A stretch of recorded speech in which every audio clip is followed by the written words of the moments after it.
Баршаңызға сәлем. Бүгін сіздермен өте оңай, керемет десертпен бөліскім келеді.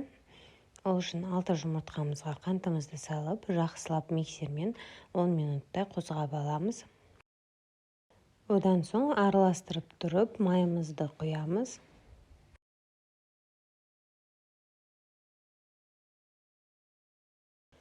Енді 3 қасық қайнаған су құямыз.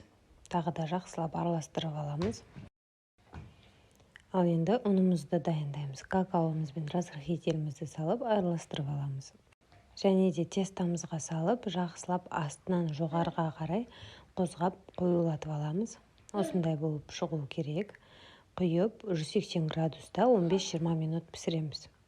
Енді кремімізге сүтке қантты салып, газге қоямыз орта отқа.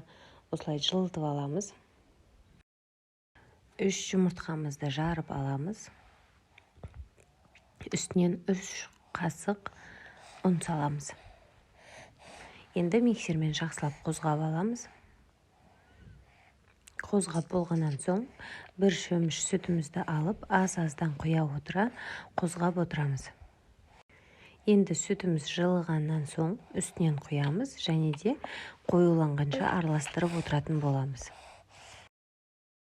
Осындай болып қоюлануы қажет. Енді пирогымыздың бетін алып тастайтын боламыз.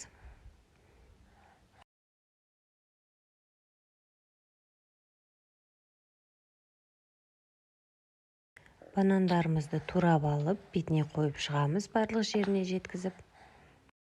Өз еркілеріңізше банан қоспасаңыздар да болады. Және де кремімізді құямыз. Холодильникке 2 сағаттай уақытқа қойып қоямыз. Содан соң беретін боламыз. Бетіне осылай қалған крошкаларымызды сеуіп қоямыз.